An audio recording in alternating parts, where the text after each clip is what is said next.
మొదటి వచనం నుంచి. ఈ సందర్భంలో తొందరగా వదిలేస్తాను, వాతావరణం బాగాలేదు. కీర్తన 15వ కీర్తన మొదటి వచనం చాలా జాగ్రత్త విందాం. యెహోవా నీ గుడారములో అతిథిగా ఉండదగిన వాడు ఎవడు? చూసారా, నీ గుడారము అనగా అర్థం ఏంటి? దేవాలయం. ఆయన గుడారం ఏంటంటే దేవాలయమే కదా. అందుకే అక్కడ అంటున్నాడు, యెహోవా నీ గుడారములో అతిథిగా నుండగలిగిన వాడెవడు? ప్రశ్న అది ఏంటంటే, ఉండదగిన వాడెవడు అంటే ఎలాంటి వాడు ఉంటాడు అని అర్థం. దేవా నీ దేవాలయములో ఎలాంటి వాడు ఉంటాడు? నేను చెప్పేది బాగుంటున్నారా? అంటే నీ సంఘములో ఎలాంటి వాడు ఉంటాడు? నీ పరలోకం అనే దేవాలయములో ఎలాంటి వాడు ఉంటాడు? నీ పరలోకానికి ఎలాంటి వారు వస్తారు? పరలోకానికి వెళ్ళాలంటే ఎలా ఉండాలి? ఇన్ని ప్రశ్నలు వస్తాయి అందులో. అందుకే అంటున్నాడు అక్కడ, యెహోవా నీ గుడారములో అతిథిగా ఉండగలిగిన వాడు ఎవడు? ఎవడు ఎవడు ఎలాంటి వాడు ఉంటాడు ప్రభువా? ఎలాంటి వాడు పోతాడు ప్రభువా పరలోకానికి?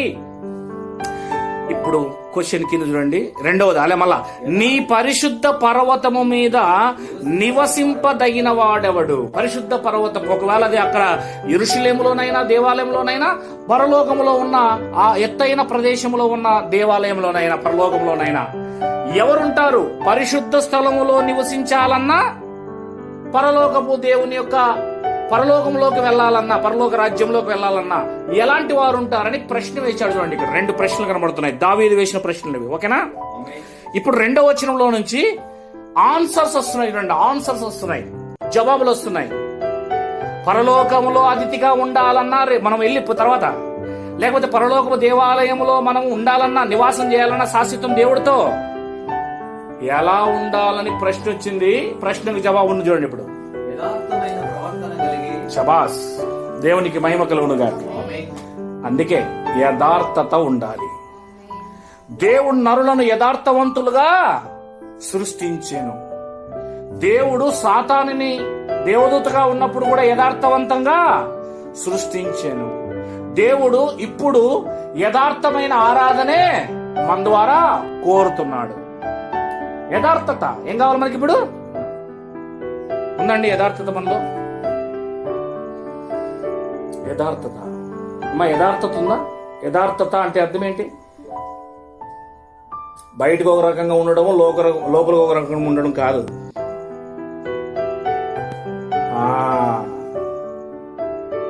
కొంతమంది చాలా నటన చేస్తారు, దాన్ని యథార్థత అనరు.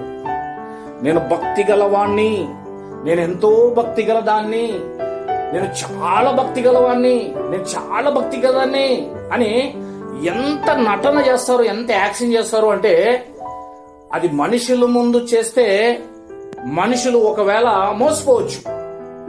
మనుషులు చూసి ఏమవచ్చు, గిద్యోను బదులు ఇంత భక్తి గలవాడా, ఇంత మంచివాడా అని మనం ఒకవేళ మోసపోవచ్చు, నన్ను మోసపరచవచ్చు. కానీ హృదయాంతరాలను చూసే దేవుని నువ్వు మోసపరచలేవు. నువ్వు మోసపరచలేవు. నువ్వు ఎలాంటి వాడువో, ఎలాంటి దానువో నీ దేవుడికి బాగా తెలుసు. అందుకే వీరిని యథార్థవంతులు అనరు. 23వ మత్తయి సువార్తలో చదువు, ఇప్పుడు తీయకండి, మొత్తం వాళ్ళ గురించి యేసుప్రభువు చెప్పాడు. వేషధారులైన శాస్త్రులారా, పరిసయ్యులారా. వేషధారణనే యథార్థత లేకపోవడము అని అర్థం. యథార్థత పేతుర్ని పిలిచాడండి సేవకు. మరలా తర్వాత నెక్స్ట్ డే పేతురు, ఆంద్రియా, యోహాను, యాకోబు చేపలు పట్టేకెళ్లారండి. యేసు ప్రభు వాళ్ళని విడిచిపెట్టలేదు, అక్కడికే వెళ్ళాడు. వెళ్ళి దోణెలు కొంచెం లోపలికి తోలండి అన్నాడు. ఒక దోణెలో ఎక్కి, పేతురు దోణెలో ప్రజలతో అందరితో మాట్లాడుతున్నాడు, సువార్త చెప్తున్నాడు. వాళ్ళకి సువార్త చెప్పిన తర్వాత ఇట్లా చూశాడు వాళ్ళకెళ్ళి, ఏం చేపలు పట్టలేదా రాత్రంతా అంటే, రాత్రంతా ప్రయాసపడ్డాం ప్రభువా, మా వల్ల కాలేదు ప్రభువా, ఒక్క చేప పడలేదు ప్రభువా అన్నాడు పేతురు. అయితే నా మాట చెప్పునా, నేను చెబుతున్నాను, కుడివైపున కొంచెం ముందుకెళ్ళి వల వెయ్యి. ప్రభువా ఇప్పుడు ప్రభువా చేపలు పడే సమయం నీకు ఏమైనా తెలుసా ప్రభువా? 4 నుంచి 6 వరకు. ఇప్పుడు ఉదయం అయిపోయింది ప్రభువా, 8 అయిపోయింది ప్రభువా. ఇప్పుడు చేపలు వేటకు రావు, ఆహారం తినేకి రావు. అవి మంచి 12 నుంచి రాత్రి 5 లోపు 4 లోపే వస్తాయి. ఆ సమయంలోనే చేపలు పడతాయి. మేము మా తాత తాత తాత తాత తాత కాలము నుండి మేము అనుభవం గల వారం చేపలు పట్టడంలో. నువ్వు వచ్చి మాకు నేర్పుతావు ఒడ్లవాడా? నువ్వు వాకిన్లు చేసేది నీకు తెలుసు ఏంటి, కిటికీలు చేసేది నీకు తెలుసు. నువ్వు వచ్చి మాకు వల వేయడం ఎక్కడ అనేది మాకు చెప్తావా ప్రభువా అని పేతురు అన్నాడా?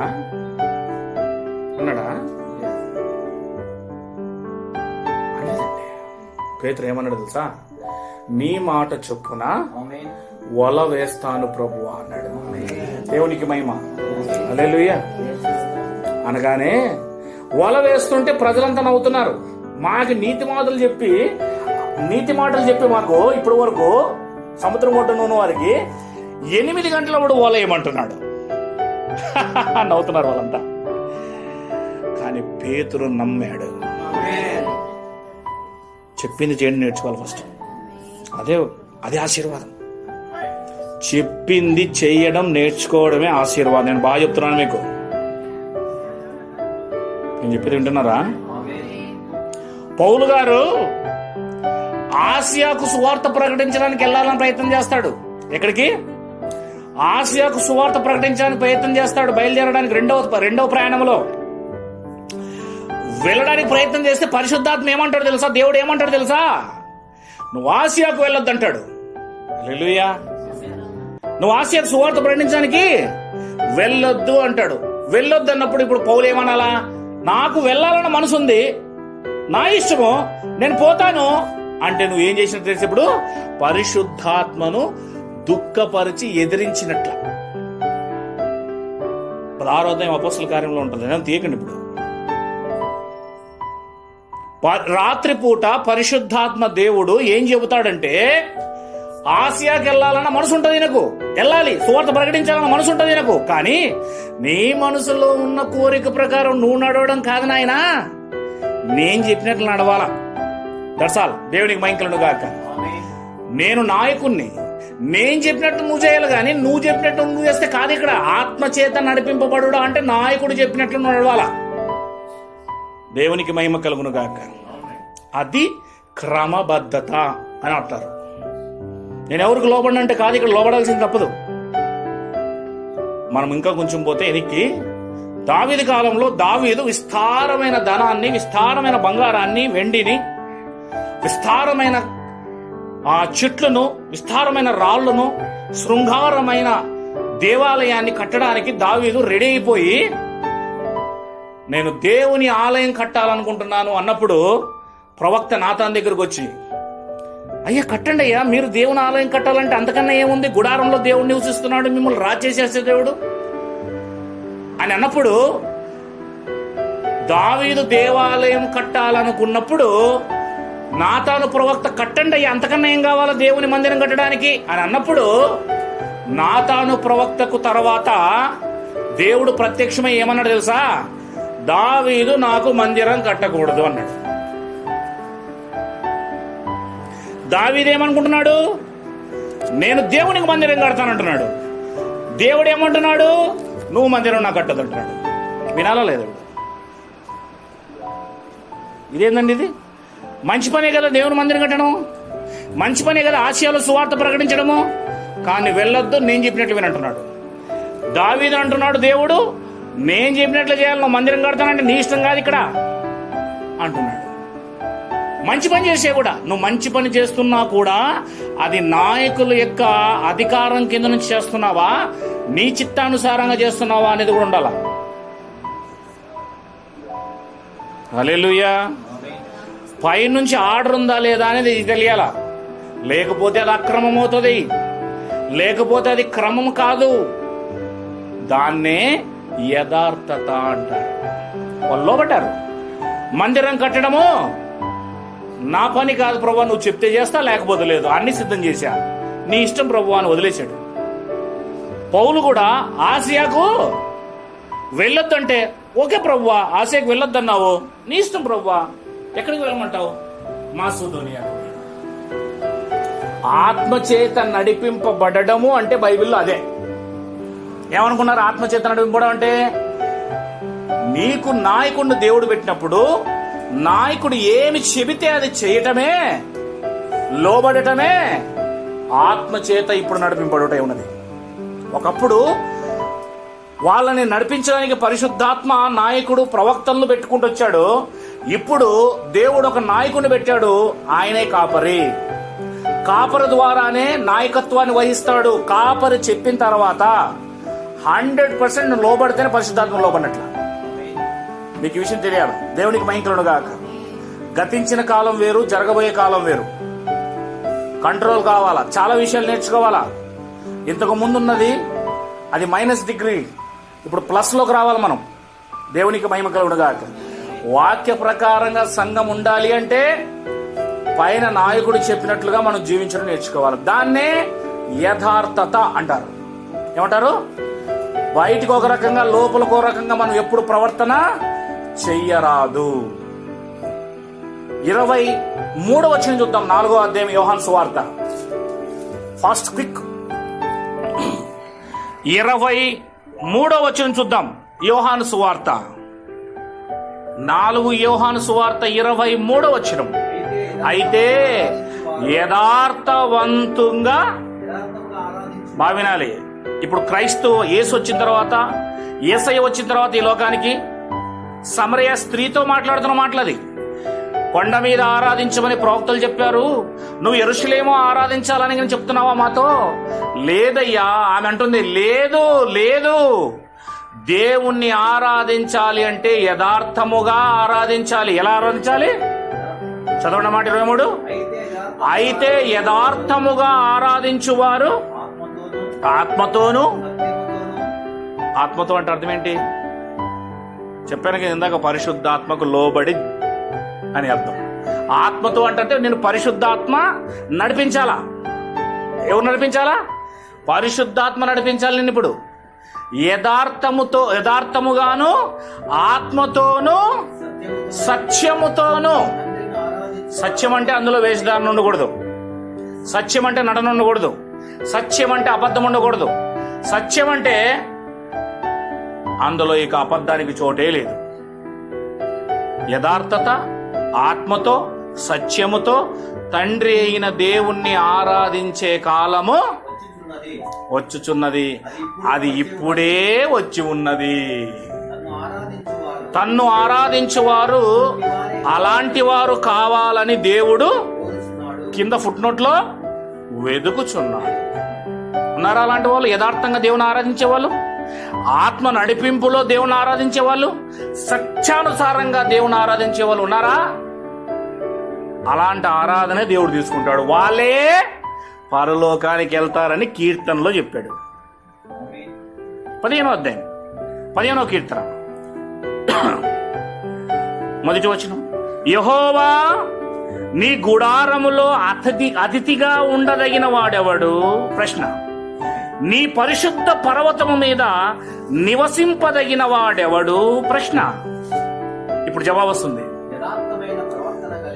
అది ఆత్మ నడిపింపు, సత్యము, యథార్థత. ఈ 3 వచ్చేసాయి అందులోకి. యథార్థమైన ప్రవర్తన కలిగి. ప్రవర్తన అంటేమా జీవితం, క్రియ. ప్రవర్తన అంటే ఏంద్రా ఆ ప్రవర్తన అనేది? నీ ప్రవర్తనే మారలేదు అంటుంది మనం. అంటుంటావా? ఎప్పుడరా మారేది నువ్వు? నీ ప్రవర్తన ఏంది? నీ ప్రవర్తన అంట మనం. అంటే దేవుడు కూడా అంటున్నాడు, యథార్థమైన ప్రవర్తన కలిగి. నమచ్చు నీతిని అనుసరించి. నీతి అంటే అర్థం ఏంటి? మన ఇష్ట ప్రకారం నడిచే నీతి కాదు, దేవుడు చెప్పిన నీతి. ఫిలిప్పీలకు రాసిన పత్రిక చూడండి. నీతి అనగానే పౌలు గారు ఎంత బాగా చెప్పారో దాన్ని ఒకసారి చూద్దాం. Come first. ఫిలిప్పీలకు రాసిన పత్రిక 3వ అధ్యాయము. మా వింటున్నారా? హల్లెలూయా. విందాం. 5వ వచనం. 3:5. నేను 8వ దినమున సున్నతి పొందాను. చిన్నప్పుడే యేసయ్యలాగా ఇశ్రాయేలు వంశం వాడిని నేను బెన్యామీను గోత్రంలో పుట్టాను. హెబ్రీల సంతానములో హెబ్రీయుడు నేను. నాకు ధర్మశాస్త్రం ఉంది, మోషే ఇచ్చింది. ఆ ధర్మశాస్త్రం విషయంలో నేను ఎలాంటి వాడిని తెలుసా? పరిశుద్ధుడను. అంతేనా? పరిశయుడునై.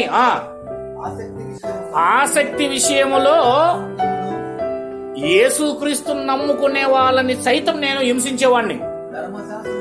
ధర్మశాస్త్రం వల్ల నీతి, ధర్మశాస్త్రం చెప్పే నీతి వలన ఎలా ఉన్నాడట? అనింద్యుడు. అంటే ధర్మశాస్త్ర ప్రకారం పర్ఫెక్ట్ గా ఉన్నాడు. నిజంగా పాత నిబంధన ప్రకారం ఎలా ఉన్నాడు? నీతిని అనుసరించి నడుస్తున్నాడు. నేను చెప్పేది అర్థమవుతుందా? ధర్మశాస్త్ర ప్రకారము నీతిని విషయమై అనింద్యుడను, నా మీద నిందలేదు ఉంటిని.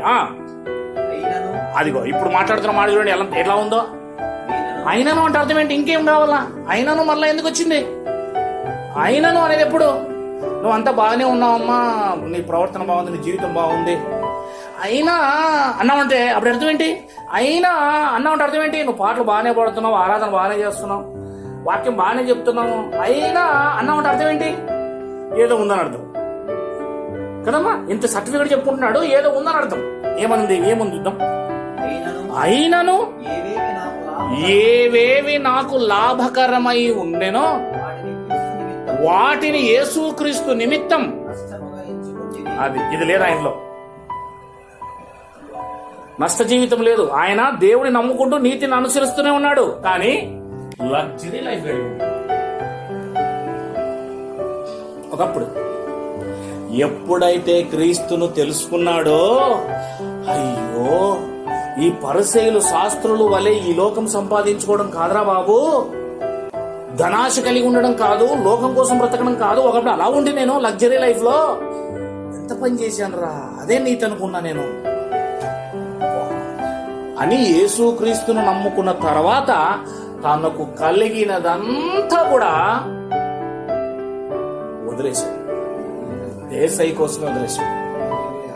రాయబడింది కదా మాట, 7వ వచనంలో ఆ మాట రాయబడింది. అయినను ఏవేవి నాకు లాభకరమై ఉన్నవో వాటిని క్రీస్తు నిమిత్తం నష్టముగా ఎంచుకొంటిని. నిశ్చయముగా నా ప్రభువైన యేసుక్రీస్తును గూర్చిన అతి శ్రేష్టమైన జ్ఞానము నిమిత్తము సమస్తము నష్టముగా ఎంచుకొని ఉన్నాను. ఒకప్పుడు లేదు, ఇప్పుడు నేర్చుకున్నాడు. అది మనం కూడా అలా నేర్చుకో. మరి ఈ లోకంలో నువ్వు సమస్తం నష్టమైపోవాలి. నీకు దేవుని కోసం ఈ లోకంలో నువ్వు ఇట్లా పైకి పోకూడదు. దేవుని కోసం సమస్తము నువ్వు నష్టం ఎంచుకోవాలా.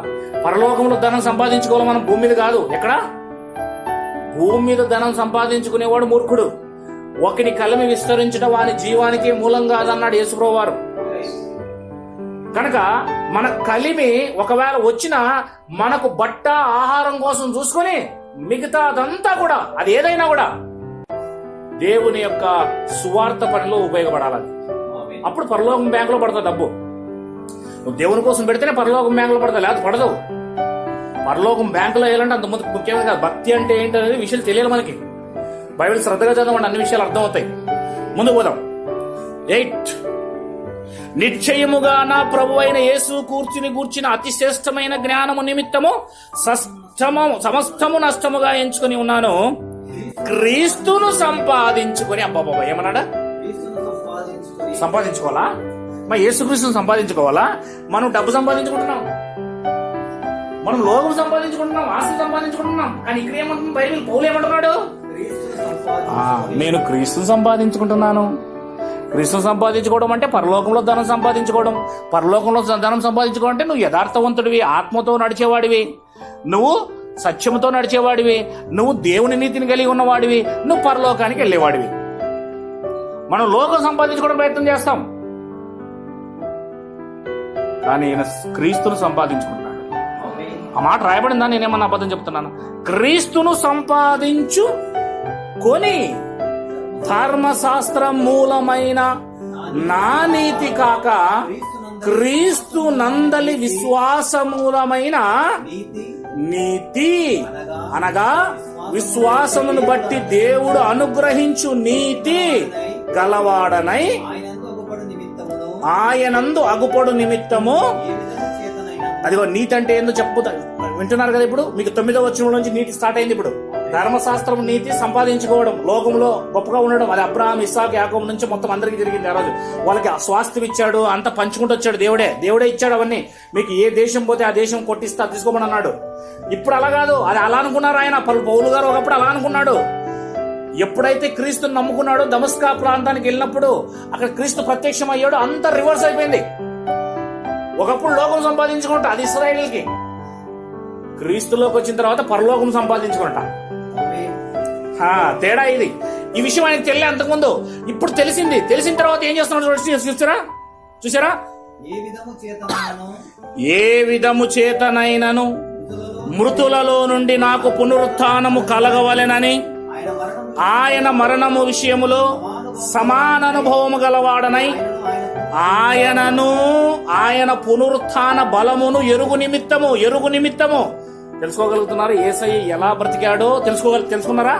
ఈ లోకంలో యేసయ్య ఎలా చనిపోయి 3వ రోజున లేచాడో ఆ బలం ఏంటి? ఆ బలం అసలు తిరిగి లేవాలంటే అంత బలం కావాలి.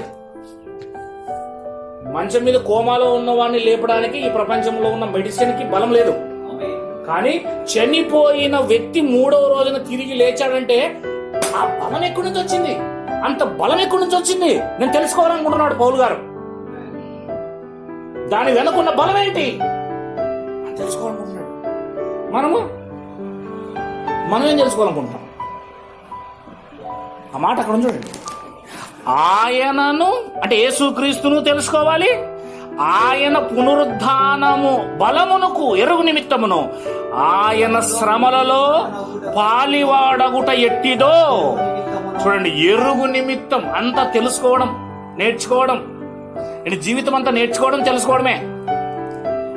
పౌలు లాంటి వాడు గమలీయేలు పాదాల దగ్గర కూర్చొని ధర్మశాస్త్రాన్ని పఠించిన వాడు. పౌలు వస్తున్నాడంటేనే గడగడగడ వణుకుతారు. మాటల్లో ప్రావీణుడు, బోధలో ప్రావీణుడు, తెలివితేటల్లో ప్రావీణుడు, ధర్మశాస్త్రం తెలిసే విషయంలో ప్రావీణుడు, బోధించే విషయంలో ప్రావీణుడు.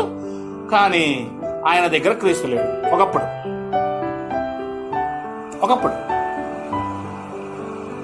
కాలర్ ఎగిరేసేవాడు. ఒకప్పుడు రారా చూసుకుందాం అనేవాడు. నాకు మించిన వాడు ఉన్నారా బైబిల్ చెప్పేదాంట్లో అనుకునేవాడు. యేసయ్య ఎప్పుడైతే నిజ జీవితంలోకి వచ్చాడో నా దగ్గర ఏముందిరా అనుకుంటున్నాడు. నేనెంతటి వాడిని. అప్పుడు పౌలు చాలా ఓవర్ యాక్షన్ చేసావు అంతకుముందు అంటే అయ్యే అప్పుడు నాలో యేసు లేడు, అందుకే ఓవర్ యాక్షన్ చేసిన. మీరు చేయకండి, నేనైతే చేయను. నేనెంతటి వాడినయ్యా అసలు. ఒక ఆయన చనిపోయి తిరిగి లేచింటే ఆయన కృప వల్ల నేను పరలోకానికి వెళ్ళేకి ఆయన మీద ఆధారపడి చేస్తున్నా. ఆయన గురించి తెలుసుకుంటున్నా. ఆయన లేకపోతే నాకెక్కడదు నాయన. నేను ఇంతకు ముందు అనుకున్నా నా బలము, నా శక్తి, నా జ్ఞానము, నాకంత తెలుసు, నాకింత తెలుసు, నేను ఇంట్లో వాడిని, నేను అట్లా వాడిని అనుకున్నా. ఉప్పొంగిపోయా. ఒక్కసారి యేసయ్య ప్రత్యక్షమవుగా ఆయన జీవిత చరిత్రను చదువుతూ ఆయన గురించి అర్థం చేసుకుంటూ వస్తూ ఆయన ఆత్మ నాకు తెరుపుతూ వస్తుంటే నేనెంతటి వాడిని అనే స్థితికి వచ్చా. అది రావాలి. ఆయనకొచ్చింది. చూద్దాం.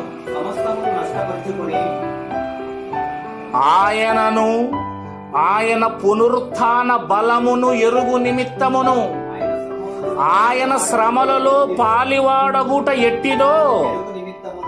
యేసయ్య శ్రమల్లో పాలివాడయ్యాడు కదా, శ్రమలు పడ్డాడు కదా ఆయన. 3.5 సంవత్సరాలు సిలువ వరకు అసలు ఎలా శ్రమ పడ్డాడు? ఆ శ్రమ వెనకాల ఆయన ఓర్పు ఎట్లాంటిది? ఆయన దేవుడే ఉండే కూడా శ్రమ ఎలా పడగలిగాడు? అసలు ఎందుకు శ్రమ పడ్డాడు? ఆ శ్రమను నేను కూడా అనుభవించాలి. నేను కూడా టేస్ట్ చూడాలి కదా. ఎంత మంచి మాట. నేను కూడా తీపి చూడాలి దాన్ని. హల్లెలూయా. నేను కూడా టేస్ట్ చేయాలి దాన్ని. నా జీవితంలో కూడా అలాంటి శ్రమలు రప్పించుకోవాలి నేను. మరి ఆయనలాగే నేను సమానంగా ఉండాలి కదా, మరి సమానుభావం కావాలి కదా నాకు. ఏంటన్నాడు అక్కడ? సమాన అనుభవం అంటే అర్థం ఏంటి? ఆయన ఇలా అనుభవించాడో నేను కూడా అలాగే అనుభవించాలి. అందుకే రాళ్లతో కొట్టి ఈడ్చిపడేసిన యేసయ్యా ఇంత బాధ పొందుకున్నావా నువ్వు? అబ్బా నాకు అనుభవం వచ్చింది ఇప్పుడు. ముమ్మారు ఆయనను బెత్తంతో కొట్టినా ప్రభువా ఇంత బాధ పొందుకున్నావా నువ్వు? నేను కూడా ఆ బాధ అనుభవిస్తున్నా. ఎలా యేసయ్య బాధపడ్డాడో అలా ఈయన తన జీవితంలో బాధపడి పరలోకం కొట్టాలని చూశాడు. మనకి ఏ బాధలు అవసరం లేదు, ఏ శ్రమలు అవసరం లేదు, ఏ త్యాగాలు అవసరం లేదు. పరలోకం ఎలా పోతావయ్యా? నన్ను పోలి నడవమన్న పౌలు జీవితాన్ని మనం ఒకసారి చూడాలి లేదా? బైబిల్లో ఆయన మరణ అనుభవమును ఎరుగు నిమిత్తం కంటిన్యూ సమస్తము నేను నష్టపరుచుకొనుచున్నాను. అది ఆ స్టేజ్ మనం వెళ్ళాల. సమస్తమును నష్టపరుచుకొని వాటిని పెంటతో సమానంగా ఎంచుకొనుచున్నాను. అప్పుడు కదా నీకు దేవుడేంటో యేసయ్య జీవితం ఏంటో అర్థమవుతుంది. ఒకటండి, మనము బాయి పైనుండి ఇది 20 అడుగులుంది, 30 అడుగులుంది, 50 అడుగులుందని బాయిలో దూకకుండా దాని లోపలికి వెళ్ళి టేప్ పెట్టి పట్టుకోకుండా లోపలికి వెళ్ళి మునిగి చూడకుండా పైన నుంచి నువ్వు ఎన్ని చెప్పినా అవన్నీ అబద్ధాలే. అంతే కదమ్మా? పైన నిలబడ్డాడు, బావి మీద పైన నిలబడ్డాడు. ఒక ఆయన అంటాడు 20 అడుగులు ఉందని, ఒక ఆయన అంటే లేదు 50 అడుగులు ఉందంటాడు, ఒక ఆయన 100 అడుగులు అంటాడు. జానట్లో వాడు పరిగెత్తుకుంటూ పోయి టేప్ పట్టుకొని అరే పైన టేప్ పట్టుకుని ఉండరా అని 100 మీటర్లు టేప్ పట్టుకుని ఆ టేప్తో పాటు దూకాడు లోపలికి పూట్లో పోయి ఇటు పట్టుకున్నాడు, పైన పట్టుకున్నాడు. నీలంచులో ఇది 20 అడుగులుంది అని నిరూపించాడు. అమ్మా నిరూపించే వాళ్ళు కావాలా? పైనుంచి ఊరికి గాలి మాటలు చెప్పేవాళ్ళు కావాలా?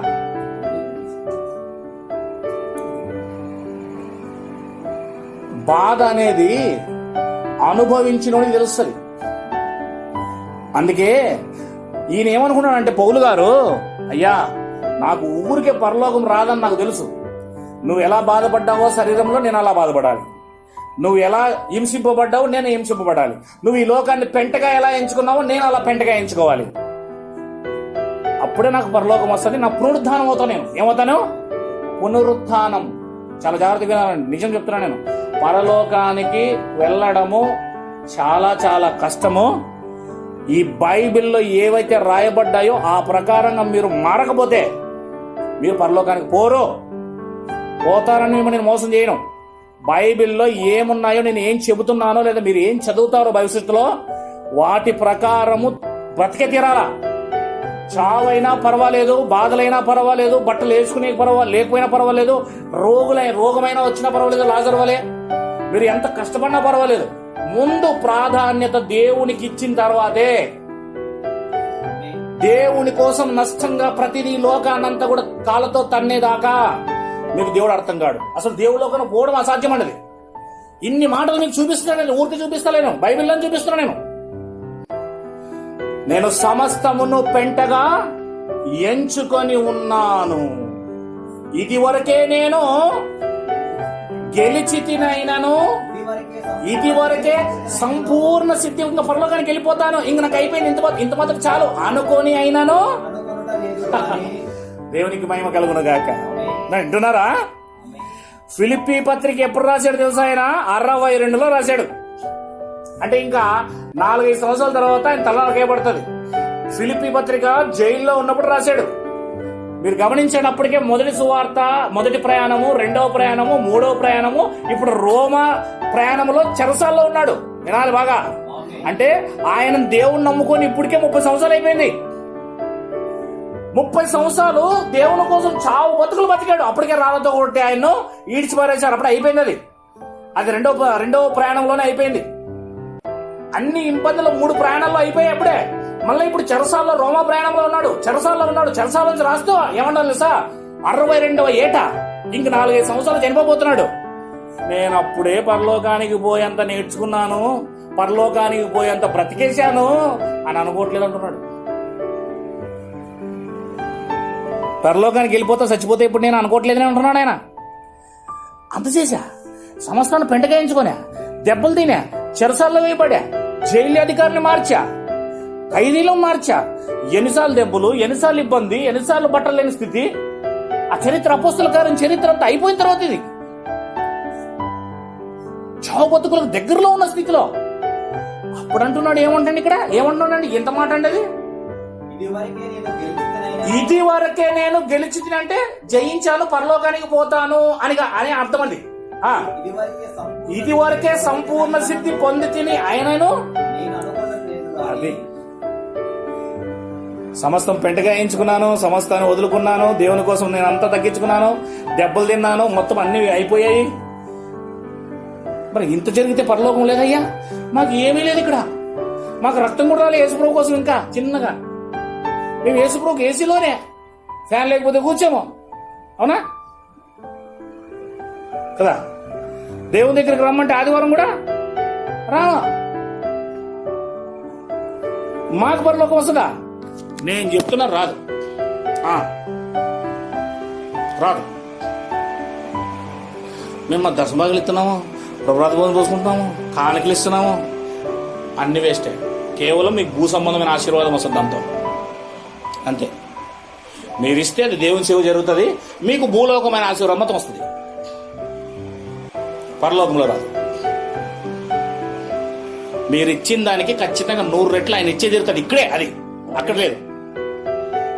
పరలోకానికి వెళ్తే జీవితం మారాలి, నువ్వు కదలాలా. నీ డబ్బు కాదు, నీ డబ్బు కావాలా, దాంతోపాటు నీ శరీరము కావాలా. నువ్వు కదలాలా, నువ్వు మారాలా, నీ ప్రవర్తన మారాలా, నువ్వు కదలాలా. నువ్వు ఏం కావాలా? నలిగిపోవాలా, విరిగిపోవాలా, నీ జీవితంలో పూర్తిగా తగ్గింపు జీవితం రావాలా, నీ జీవితంలో మార్పు రావాలా, నీ ప్రవర్తనలో మార్పు రావాలా, నువ్వు పూర్తిగా దేవునిలా బ్రతకాలా, నీ కుటుంబాన్ని దేవునిలో బ్రతికించేంత విశ్వాసం నీకు రావాలా. అప్పుడు ఈయన అంటున్న మాటలు చూస్తుంటే మనకు గుండెలు ఎక్కడో జారిపోయినట్టు అనిపిస్తుంది. నాకు ఇక్కడుండే గుండె మోకాళ్ళలోకి వచ్చినట్టు అనిపిస్తుంది. ఏంది పౌలా 62వ ఏట 62వ సంవత్సరం క్రీస్తు శకంలో నువ్వు మాట్లాడుతున్న మాట ఏంటి? నువ్వు రక్షించబడింది ఎప్పుడు? 40 ఆ సమయంలో రక్షించబడ్డావు. ఇప్పటికి దాదాపు 20 సంవత్సరాలు 22 సంవత్సరాలు పైన అయిపోయింది. నీ అనుభవం 22 సంవత్సరాల సేవ. ఇప్పటికే మొదటి ప్రయాణం, 2వ ప్రయాణం, 3వ ప్రయాణం, రోమా ప్రయాణం, జైలు అనుభవిస్తూ ఉన్నావు. ఇన్ని అనుభవించి కూడా పరలోకానికి పోతానని గ్యారెంటీ లేదంటున్నావు ఏంటి నువ్వు? నువ్వే అట్లా అంటే మాకెట్లా ప్రభువా? అంతేనాయన అంటాడు. అంతే, అంతే. ఊరికే రాదనైనా అది ఏదనుకుంటున్నావు? కుంభస్థలం. ఎవరెస్ట్ మహాశిఖరం కంటే మహాశిఖరం అది పరలోకం. వర్జిన్స్ తీసుకెళ్తాడు అక్కడికి, వజ్రాలను తీసుకెళ్తాడు అక్కడికి, కన్యకలు తీసుకెళ్తాడు అక్కడికి. దేవుని పెళ్లి చేసుకోవాలంటే, అంబానీ కొడుకుని పెళ్లి చేసుకోవాలంటే నన్ను నేను చేసుకుంటారేంటి? టాటా కంపెనీ కొడుకు పెళ్లి చేసుకోవాలంటే నన్ను నేను చేసుకుంటారేంటి? ఏంటండి చేసుకుంటారా? ట్రంప్ కూతురు నాకు ఇస్తాడా? బుల్లెట్లు తిప్పుతాడు కట్నంగా. నా ఒంట్లో 1000 బుల్లెట్లు తిప్పుతాడు ఒక నిమిషంలో. నీ కూతురు నేను చేసుకుంటాను, ఐ లవ్ యూ అన్నాను అనుకో, 1000 బుల్లెట్లు దిగుతాయి నా గుండెలో. 1000 కేజీలు బంగారం ఇవ్వడు నాకు. అట్లాడితే నువ్వు ట్రంప్ కూతురునే చేసుకోలేని స్తోమత లేని నీవు ట్రంప్ కూతురుని చేసుకోవాలంటే కనీసం నువ్వు మరో దేశానికి ప్రధానమంత్రి అయి ఉండాలి, లేకపోతే పెద్ద బిజినెస్ మ్యాన్ అయిన వాళ్ళు, ఆయనకు మించి ఆయనకు సమానం ఉంటే నీకు ఇస్తారు. పరలోకమందున్న సృష్టికర్త అయి ఉన్న దేవుడు భూమి కలుగునుగాక, సూర్యుడు కలుగునుగాక, చంద్రుడు కలుగునుగాక, జీవులు కలుగునుగాక, సమస్తాన్ని కలుగునుగాక అని ముల్లోకాలను చేసి, దేవతలను చేసి, నీకంటే గొప్పవారిని చేసిన ఆ దేవునికి నువ్వు భార్య కావాలంటే ఎంత వర్జిన్ కావాలండి? ఎంత వర్జిన్ కావాలి నువ్వు? ఊరికే కాదండి. ఎవరైనా పెళ్లికి వస్తే అమ్మాయిని చూసిపోయిన తర్వాత ఎంక్వైరీ చేస్తారు, వాళ్ళల్లో చేస్తారు లేదా? ఆ పాప ఎట్లాంటిది, ఆమె ఎక్కడ చదువుకుంది, ఆమెకి ఏమైనా ప్రియురాలు ఉన్నారా, వాళ్ళ ఇంట్లో వాళ్ళు ఎలాంటి వాళ్ళు ఏమైనా ఉన్నోళ్ళా లేదా, చూసిపోయిన తర్వాత ఒక 5 నెలలు 3 నెలలు 4 నెలలు అట్లా ఎంత ఎంక్వైరీ చేస్తారు. కొంతమంది అయితే వెనకాల పడి కూడా చూస్తారు. వర్జిన్ ఎవరైనా ఈ లోకంలో కన్యక చెడిపోయింది రాది దాన్ని చేసుకోమంటే నువ్వే చేసుకోబోరంట. వర్జిన్ కన్యక ఈ భూమి మీద ఉన్న తలమాసిన మనకే మనకే కన్యకలు కావాలన్నప్పుడు దేవుడికి ఎంత మాత్రం కన్యకలు కావాలో మీరు ఆలోచన చేయాలి ఒకసారి. ఊరికే కాదండి, ఆ కన్యత్వం కోసము పౌలు గారు ఎక్కడెక్కడ ఉన్న పాపం అంతా కడిగేసుకొని కన్యకలా నిలబడబోతున్నాడు దేవుని ముందర. తనకున్న పాపం మచ్చలన్నీ కూడా పోగొట్టుకుంటున్నాడు. రక్తంతో, వాక్యముతో, పరిశుద్ధాత్మతో ఉన్న పాపాలన్నీ క్లీన్ చేసుకొని మచ్చ ఎక్కడైనా ఇంకా డాగ్ కనబడుతుందేమోనని డాగు మచ్చ అవేం లేకోకుండా, కలంకం ఏం లేకుండా యేసయ్య ముందు తన భార్యగా నిలబడడానికి యేసయ్య చేతికిచ్చుకొని కడుక్కుంటున్నాడు. మనం ఇంకా అసూయ, ద్వేషము, గర్వము, అహంకారము, నాకు మించిన లేడు, డబ్బు, జీవితము, లోకము, భార్య, పిల్లలు, గొడవలు ఇవే మగ్గిపోతున్నాం. ఇంకెక్కడ జీవితం అండి? పోతదే. మీరు ఈ గొడవల్లోనే ఈ జీవితంలోనే ఉంటే పోతుంది అసలైంది. మీ వయసు అయిపోతుంది, మీకు అప్పుడు తర్వాత తలకే పని చేయదు, కళ్ళు కనబడవు, బైబిల్ చదువుతాడు కళ్ళు కనబడవు, మోకరిద్దామంటే మోకాలు నువ్వు చర్చికి వద్దామంటే నీకు రోగం వచ్చేసి ఉంటది, చెయ్యి జారిపోతుంది. నాయనా ఇప్పుడే సరి చేసుకో, చెయ్యి జారిపోతుందేమో తర్వాత. నువ్వు అనుకున్నట్లుండదు. ఏది అనుకూలంగా ఉన్నప్పుడు, దేవుడు పిలిచినప్పుడే, దేవుడు ప్రత్యక్షమైనప్పుడే ఆయన కనబడు. ఏం మాట్లాడుతున్నాడండి పౌలు గారు? వాళ్ళ జీవితాలు మనం ఆలోచించాలి కదా, అంత సులభం కాదు కదా. అంత చేసిన ఆయనకే ఠికానా లేకపోతే మనకి ఠికానా ఎక్కడి నుంచి వస్తుందమ్మా? 24 టీవీలు, 24 సినిమాలు, 20 లోకము, లోకానుసారమైన ఫ్రెండ్స్తో లోకానుసారమైన ఆలోచనలతో మనం నడుస్తున్నాం. మనకెక్కడ నుంచి వస్తుందండి? చింతన లేదు. బైబిల్ దేవుని చింతన, దేవుని సువార్త ఎలా చేయాలి, దేవుని కోసం ఎలా బ్రతకాలి, దేవుని కోసం ఏం చేయాలి, నా భర్త కోసం ఏం చేయాలి, అని అసలు ఆలోచన ఉందండి లోపల. అసలు నాకేం చేయాలి, నా పిల్లలకి ఏం చేయాలి, మా ఆవిడకి ఏం చేయాలి, ఇవే ఆలోచన ఉంటే దేవుని ఆలోచన ఏంటి? కుటుంబం సైతం, అయ్యా కుటుంబం అంతా కూర్చొని మనం బ్రతికితే దేవుడి కోసం బ్రతుకుదాం, చస్తే దేవుడి కోసం బ్రతుకుదాం అని కుటుంబానికి, పిల్లలకి నేర్పిస్తూ రావాలి. నాయనా ఒకవేళ నీకు బట్టలు సరిగా లేవు అనుకో, పర్లేదు, ఉన్న బట్టలతో సర్దుబాటు చేసుకుందాం. నీకు చెప్పులు లేవనుకో, ఇంక 2 నాలుగు దాన్ని తక్కువ 7వ కుట్టించుకొని. అయినా ఇంకా నీ పరిస్థితి బాగాలేదనుకో, రోగాలు వచ్చినాయనుకో, హైస్పే పోకుండా చిన్నదంతా చూసుకుందాం, ఉన్నదంతానే పోదాం. 10,000 రూపాయలు, 5,000 రూపాయలు, 2,000 రూపాయలు, 3,000 రూపాయలు చీర ఎందుకు? ఆ 100 రూపాయల చీర కూడా రాని అమ్ముతుంది, వేసుకుందాం. దానిలే మానం కప్పుకుందాం. తినడానికి మనకి సోనా మసూళ్ళు గొప్ప ఏం అవసరం లేదు, ఏది ఉంటే తిందాం. మన జీవితాన్ని త్యాగం చేద్దాం. అలాంటి జీవితాన్ని కలిగి నా తండ్రి కోసం ఏం చేయాలనే చింతన కలిగి కుటుంబం ఒక్కసారిగా బ్రతికి అవతల గడికి వెళ్ళిపోతే ఆ కుటుంబం అక్కడ ఆనందంగా ఉంటుంది. ఇక్కడ త్యాగం చేస్తే అక్కడ ఆనందం ఉంటుంది. అయ్యా నేనేం చెప్తున్నానంటే, ఎప్పుడు చనిపోతామో తెలీదు, ఎప్పుడు ఏమవుతుందో తెలీదు. ముందు మీ పిల్లల్ని, మీ కుటుంబాలని దేవుల్లో బ్రతికించండి. ఇక్కడ సోదరుడు హరిని దూరం పంపించాడు. ఆయన పోయాడో ఈయన పంపించాడో తెలియదు. ఆ బిడ్డ ఆత్మీయ స్థితిలో ఎదగకపోతే ఏమైనా అయితే మీ కళ్ళ ముందు నరకానికి వెళ్తాడు. బైబిల్ చెప్తుంది తెలుసా అండి. నేను దీన్ని వీటిని ప్రోత్సహించను. నేను నా సంఘంలో ఎవరైనా ఉండి దూర ప్రాంతానికి వెళ్తానంటే నేను ప్రోత్సహించను. ఎందుకంటే చుట్టుపక్కల ఉండే ఆరాధనకి వచ్చేటట్టుగా నువ్వు బ్రతికితే అది నీకు మేలు. ఏ సమయంలో చచ్చిపోతావో నాకు తెలియదు. బైబిల్లో ఒకానొక రోజున ఒకానొక దేశానికి వెళ్ళి 1 సంవత్సరం పాటు అక్కడుండి సంపాదన చేసుకొని వద్దామనుకుంటున్న ఒక సంఘంతో మాట్లాడుతున్న మాట బైబిల్లో దేవుడు. చూడండి, యాకోబు పత్రిక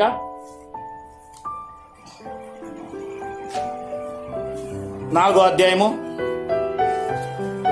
13. యాకోబు పత్రిక 4వ అధ్యాయం 13. నిజముగా మనం దేవుని కోసం బ్రతికే వాళ్ళైతే ఇవన్నీ ఆలోచించమండి. దూరంగా కూడా వెళ్ళకూడదు. మనం డబ్బు సంపాదనకు వెళ్ళకూడదు, దేవుని సంపాదించుకొని ఇక్కడే ఉండాలి. నేను యథార్థంగా చెప్తున్నానండి. ఒకవేళ ఈ కుటుంబం ఏమనుకున్నా నాకు పర్వాలేదు, నేను యథార్థంగా మాట్లాడుతున్నా, బైబిల్లో ఉన్నది. దేవునికి మహిమకలును గాక. ఎవరితోనైనా మాట్లాడతాను, ఉన్న మాట చెప్పాలి కదా, బైబిల్లో ఉన్నది. లేకపోతే రేపున నాకు వస్తుంది శిక్ష. ఉన్నది ఉన్నట్టు చెప్పాలా. 13వ వచనం, 4:13 వచనం. నేడైనను రేపైనను ఒకానొక బెంగళూరు పట్టణానిక, మెడ్రాస్ పట్టణానిక, హైదరాబాద్ పట్టణానిక, లేకపోతే ముంబై పట్టణానిక వెళ్ళి అక్కడ 1 సంవత్సరం పాటు ఉండి వ్యాపారం చేసి లాభము సంపాదించుకుందుము రండి అని కొందరు చెప్పుకుంటున్నారు. యాకోబు పత్రిక రాసే వాళ్ళు ఉన్నారు కదా, ఆ క్రైస్తవులు అక్కడ ఉన్న వాళ్ళు చెప్పుకుంటున్నారు. వాళ్ళకి రాస్తున్నాడు ఈయన, వాళ్ళకి చెప్తున్నాడు ఈయన, సంపాదన చేసుకుందాం రండి, సంపాదించుకుందాం రండి అని. సంపాదించుకునేవారు లారా, అలా చెప్పుకుంటున్న వారు లారా, రేపేం సంభవిస్తుందో నీకు తెలియదురా నాయన. అసలు నీ జీవం ఏ పాటిది? మీరు కొంతసేపు కనబడి అంతలో మాయమైపోవు ఆవరి వంటి వారే. కనుక ప్రభు చిత్తమైతే ఇక్కడే బ్రతికుండి ఈ దేవుని కోసం ఇది చేయదము అని అలా చెప్పుకోండి. సంపాదన చేసుకునే పోతానని అనొద్దండి. ఇక్కడే ఉండి దేవుని కోసం ఏం చేయాలా, దేవుని కోసం ఏం చేయాలా, ఈ రోజు నేను బతుకున్నాను, ఈ రోజు నేను దేవుని కోసం ఏం చేయాలా, ఒకవేళ రేపు బతికిస్తే రేపు దేవుని కోసం ఏం చేయాలా, ఇది అది అంటే దేవుని కోసం అది చెప్పుకోండి. బైబిల్లో ఉన్న మాట అండి, నేను యథార్థంగా చెప్తున్నాను. మరణించిన తర్వాత భగ మండే భయంకరమైన అగ్నిగుండానికి వెళ్తారండి. మనం వాళ్ళ బాధ, ఒకవేళ మీరు పరలోకానికి పోతే దేవుని కోసం బ్రతికి వాళ్ళు నరకానికి పోతే గినా వాళ్ళని చూడగలరా మీరు? మీ పిల్లల్ని ఏమండి, మీ పిల్లల్ని ఎవరైనా పక్కినటోడు కొడితే చెప్పు మీద ఒప్పుకోగలవా? ఏం గిద్దేని బదులు ఒప్పుకోగలవు నువ్వు? కానీ దేవుడు నరకంలో వేస్తున్నప్పుడు నువ్వు పరలోకంలో ఉన్నప్పుడు నీకు ఎలా బాధ అనిపిస్తుంది? నీ కొడుకుని కొడితే ఒప్పుకుంటావమ్మా? నీ మన్నాలు కొడితే ఒప్పుకుంటావమ్మా? కానీ మీ పిల్లలు, మీ మనరాలు, మీ కొడుకులు నరకానికి పోతున్నారమ్మా. మీరే దానికి కారకులు అవుతారు, మీరే కారకులు అవుతారు. జాగ్రత్త చెప్తాను నేను. వాళ్ళ కోసం ప్రార్థన చేయండి, కష్టపడి ప్రార్థన చేయండి. మీరు పరలోకానికి పోతున్నారు, వాళ్ళు నరకానికి పంపిస్తారా? చెప్పండి, మీరే పరలోకానికి పంపిస్తారా, నరకానికి పంపుతారా? ఇప్పుడు ఎగ్జాంపుల్గా బస్సులో ఎక్కాం, సోదరుడు ఉన్నాడు, వాళ్ళ అమ్మ నాన్న ఉన్నారు, వాళ్ళ భార్య ఉంది, ఇద్దరు యవనస్తులే, ఇంకా పిల్లలు ఏం లేరు. అమ్మ నాన్న కొంచెం ముసలి వాళ్ళు, కానీ సీట్లు మాత్రం రెండే ఉన్నాయి. వీళ్ళిద్దరు కూర్చుంటారా? వాళ్ళ అమ్మ నాన్న నిలబెట్టి వాళ్ళ అమ్మ నాన్న కూర్చోబెడతారు. వీళ్ళిద్దరు నిలబడి 50 కిలోమీటర్ల దూరం వెళ్ళాలి, అనంతపురంకి వెళ్ళాలి. వీళ్ళిద్దరు యవనస్తులు, వీళ్ళిద్దరు నిలబడి, రెండే సీట్లు ఉన్నాయి, వీళ్ళిద్దరు నిలబడి వాళ్ళిద్దరు కూర్చోబెడతారా? వీళ్ళిద్దరు నిలబడి, లేకపోతే వాళ్ళిద్దరు నిలబెట్టి వీళ్ళిద్దరు కూర్చుంటారా? అమ్మా చెప్పండి అమ్మా. ఇప్పుడు వీళ్ళిద్దరు దేవుని దగ్గరకు వచ్చారు, రేపు పొద్దున వాళ్ళు నరకానికి వెళ్తారు. నరకానికి వెళ్ళే కారణం మీ అమ్మ నాన్న నిలబడుకొని ఉండేది మీకు నచ్చలేదే, మీరు కూర్చోబెట్టారే, మీరు నిలబడుకున్నారే. ఇక్కడ మీ అమ్మ నాన్న ఎవరైనా ఒక మాట అంటే పడరే, ఆఖరికి పోలీసు వచ్చి కొట్టినా కూడా నరాల్లోంచి, మనకు చట్ట విరుద్ధంగా నడిచినా కూడా నరాల్లోంచి మనకు ఒక రక్త సీమ ఉంటుంది కాబట్టి కోపం వస్తుంది.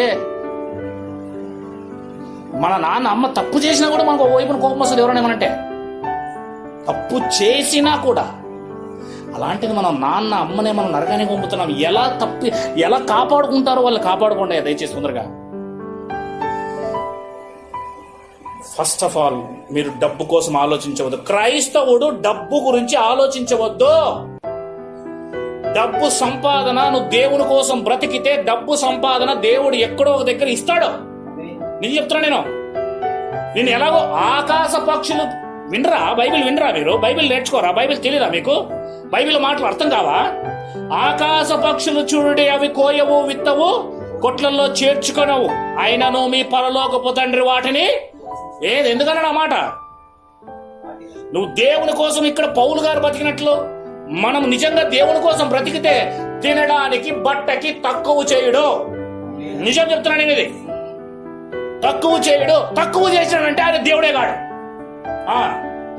దేవుడే గడ ఆయన. ఆకలిగానే ఉంటే దేవుడు నువ్వు జాతికి బతికితే దేవుడు ఆకలి కొని ఉంటే చూస్తాడా? ఏమండి, మీ పిల్లలు ఆకలి కొని ఉంటే నువ్వు చూస్తావా? వాళ్ళు ఆకలి కొని ఉంటే ఆ అన్నం లేకుండా ఉంటే ఏం చేస్తావు? ఏదో ఒకటి పరిగెత్తుకుంటూ పోయి తీసుకొని వస్తావా లేదా? నీకే తండ్రి ప్రేమ ఉన్నప్పుడు దేవుడు అన్నవాడు ఉన్నాడు అన్నప్పుడు ఆయనకి తండ్రి ప్రేమ లేదా? ఏమనుకుంటారండి మీరు దేవుణ్ణి? ముందు నీతిగా నడవండి, వాక్య ప్రకారం నడవండి, నిజాయితీగా నడవండి. మీ పిల్లల్ని మీరు దూరం చేయకండి. దేవుని కోసం బ్రతికేలాగా ప్రయత్నం చేయండి. ఎదిగారు వాళ్ళు, బాప్తిసం తీసుకున్నారు. ఒకవేళ బాప్తిసం తీసుకోకపోతే ఈ పాప నుంచి మాట్లాడను, ఎందుకంటే నాకు సంబంధం లేదు. కానీ రక్షించుకోండి అని చెప్తాను.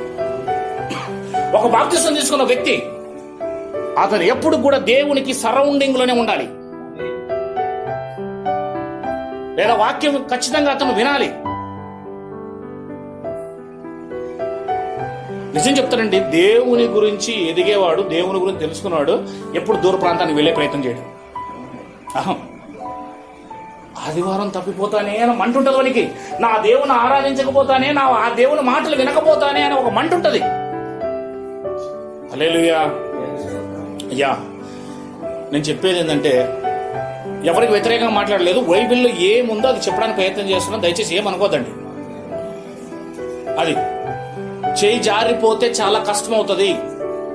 మీ పిల్లల్ని మీరు నరకానికి పంపించలేరు, మీ తల్లిదండ్రులు మీరు నరకానికి పంపించలేరు. మీరు అనుకుంటున్నారు, మీకే అర్థం కాలేదు. ఫస్ట్ మీకు అర్థమైతే అది ఏందో అనేది అప్పుడు మీకు భయమే వస్తుంది. యూదా పత్రిక 23వ వచనం, ప్రకటన గ్రంథానికి ముందుంటది. మీకు అర్థం అవ్వాలంటే అది ఎంత వేదన, అంత భయంకరం. ఒక్కసారి జారిపోయినామా అమ్మా అమ్మా అమ్మా అమ్మా అంటుంటే నీ పిల్లలు ఇట్లా పరిగెత్తుకుంటూ పోతున్నప్పుడు 4 ఏళ్ళు 5 ఏళ్ళు ఉంటాయి పిల్లలకి. పరిగెత్తుకుంటూ పోయి ఒక ముళ్ళు కంపల్లో ముళ్ళు దక్కినాడనుకో, ఆ ముళ్ళు యూతులకి వెళ్ళొచ్చింది అనుకో, అమ్మా అమ్మా అమ్మ నడుస్తుంటాడు పరిగెత్తుకుంటూ. అమ్మా, నీకు కూడా తల్లి పేగు కాబట్టి, తల్లి రక్తం కాబట్టి వాడు ముళ్ళు గుచ్చుకుంటేనే నీకు ఎక్కడో బాధ అనిపిస్తుంది. బాధ అనిపిస్తలేదమ్మా? పక్కనింటోడు గుచ్చుకుంటే నీకేమనిపిస్తుంది? నీ పేగు నీ రక్తానికి గుచ్చుకుంటే బాధ అనిపిస్తుంది లేదా? పోతూ ఏదో ఒక రాయి తగులుకొని గోరు చుట్టయి పెద్ద రక్తం వచ్చి అక్కడ కాళ్ళకి దెబ్బతింటే నీకు బాధ అనిపిస్తుంది లేదా? నీ పిల్లల వాళ్ళు, నీ రక్తం వాళ్ళు. ఈ భూమి మీద బాధలు ఎలాంటివో అంతకంటే భయంకరమైన ఒక బాధ ఉందండి. ఎందుకు మీ చేతుల నరకానికి వేసేస్తారు? మీ పిల్లల్ని, మీ తల్లిదండ్రులు మీరు చేతుల నరకానికి పంపిస్తారు. మరి ఏం చేయాలా? ఏడ్చి ప్రార్థన చేయండి. మీరు కుటుంబ ప్రార్థనలు పెట్టుకోండి. మీ ఇంట్లో వాళ్ళని మార్చేటట్టుగా మీరు క్రీస్తులా బ్రతకండి. మీలో బ్రతుకు చూస్తేనే వాళ్ళు మారుతారు. వాళ్ళని బతిమాలండి, దేవుని దగ్గర రమ్మని బతిమాలండి. మీరు క్రీస్తులా బ్రతకండి. వారి ముందు మీరు ప్రవర్తన చూపించండి. లేకపోతే రారండి. పౌలు శీలని తీసుకుపోయి జైల్లో పడేశారు. ఒక చిన్న విగ్రహారాధన విషయంలో గొడవ జరిగింది. అక్కడ బాగా వీపు నిండా కొట్టి 2 నిమిషాల్లోనే ముగించాలనుకున్నా. ఇక నేను దేవుడికి నడిపిస్తుంటాను, నన్నేం చేస్తారు? ఇంకా దేవునికి మైంట్లోను గాక. నిన్న కూడా రేణుమాకల్పల్లో 10-15 నిమిషాల్లో ముగించాలనుకున్నా. 1.5 గంట వెళ్ళిపోయింది. నన్నేం చేయమంటారు? ఇంకా నడిపిస్తున్నాడు ఆయన. దేవునికి మహిమ. నేను రాసుకోవాల్సిన సబ్జెక్ట్ ఒకటి, పోతుంది ఒకటి. రాసుకోవాల్సిన సబ్జెక్ట్ అసలు టచ్ కూడా చేయలే. అలా నడిపిస్తున్నప్పుడు నన్ను ఏం చేయమంటారండి? దేవునికి మహిమ కలుగును. ఆయన చెప్పినట్లు వేయాలి, నేను చెప్పినట్లు కాదు కదా. హల్లెలూయా. నిలబడడం నా పని, నడిపించడం ఆయన పని. పౌలు శీలలో ఒక విగ్రహారాధన, పౌలు శీలలో 16వ అధ్యాయము 16వ వచనంలో ఒక పూతోను అని దెయ్యం పట్టిన ఆమెను దెయ్యం వెళ్ళగొట్టినందుకు ఆయనను జైలుకు అప్పగించారు. శీలను పౌలు ఏం చేశారమ్మా? కొట్టి బొండాలు వేసి వీపంతా దెబ్బలు, రక్తం కారుతుంది. బాగా దెబ్బలు పడ్డాయి, వెనకాల వాసిపోయాయి. జైలుకు పంపించారు. వాళ్ళు అక్కడికి వెళ్ళినప్పుడు ఏందిరా ఈ బ్రతుకు, ఈ ఏసై ఏంది, మంచి చేసినప్పుడు కొడతారు వీళ్ళు మాకి అని అన్నారా? ఎక్కడికి పోయినా సంతోషమేనండి వాళ్ళకి. ఎక్కడికి పోయినా క్రైస్తవుడికి ఆనందమే ఉంటది. ఆ ఇంట్లో ముద్ద పెట్టిన ఆనందమే, ఆ ఇంట్లో బిర్యానీ పెట్టిన ఆనందమే ఉండాలి క్రైస్తవుడికి. ముళ్ళ కంపల మీద నడిచేది నేర్చుకోవాలా, పూల బాటల మీద కూడా నడిచేది నేర్చుకోవాలా క్రైస్తవుడు. ఉన్నత స్థితిలో ఉండేది నేర్చుకోవాలా, దీన స్థితిలో ఉండేది కూడా నేర్చుకోవాలా క్రైస్తవుడు. హల్లెలూయా, దేవునికి మహిమ కలుగును గాక. కొట్టి లోపలికేస్తే వాళ్ళు ఖచ్చితంగా 12 గంటలప్పుడు, రాత్రి 12 గంటలప్పుడు దేవునికి ప్రార్థన చేస్తూ థ్యాంక్స్ చెప్తున్నారు. ప్రభువా, ఇది కూడా నీకు వందనాలే, మమ్మల్ని జైల్లో వేసి బొండాలేసి వీళ్ళు కొట్టినా కూడా నీకు వందనాలే, నీ మేలు చేసే దేవుడు, ఇది కూడా ఇలా జరిగినా కూడా వందనాలే అని ప్రార్థన చేసి పాటెత్తుకున్నారు. నువ్వెన్ని శ్రమలు పొందావో, బహుశా అదే కాదు నాకు తెలియదు కానీ మొత్తానికి చెప్తున్నా, నువ్వు ఎన్ని శ్రమలు పొందావో, నువ్వే పరలోకం నుంచి కన్య గర్భంలో దిగొచ్చావు, నువ్వు దరిద్రుడిగా బతికావు కదా ప్రభువా, కూటికి లేని ఇంట్లో బ్రతికావు కదా ప్రభువా, ఎంత కష్టపడ్డావు మీ తల్లిదండ్రులు లోబడి. ఆ తర్వాత 33 సంవత్సరాలు 3.5 సంవత్సరాలు బోధ చేసి అనేకులు నిన్ను కొట్టారు, నిన్ను తిట్టారు, హింసించారు, నా కోసం మా కోసం సెలవులో మరణించావు కదా ప్రభువా, రక్తం చిందించావు కదా ప్రభువా, ఆ తర్వాత 3వ రోజున మృత్యుంజుడై తిరిగి పరలోకానికి వెళ్ళిపోయావు కదా ప్రభువా అని ఆ ప్రార్థనలో పాటలో ఒక సువార్తను వదిలేరండి వాళ్ళు. పాటలో ప్రార్థనలో ఏం వదిలారు? సువార్తను వదిలారు. ఆత్మ సంబంధమైన కీర్తనలు అంటుంది ఎఫెసీ పత్రిక 4వ అధ్యాయంలో. పాటలో సువార్త వదిలారు, ప్రార్థనలో సువార్త వదిలారు. ఎప్పుడైతే వీళ్ళు సువార్త వదిలారో రాటుదేరిన ఖైదీలు సైతం సైలెంట్ గా వింటున్నారు. ఈ రోజున్న ఖైదీలకి ఆ రోజున్న ఖైదీలకి చాలా తేడా. భయంకరమైన ఖైదీలు, రాజద్రోహులు, కత్తి బల్లెం అంటే వాళ్ళకి బిస్కెట్ లాగే, అలాంటి వాళ్ళు రాటుదేరిన సైనికులందరూ ఉన్నారు, వాళ్ళంతా వింటున్నారు.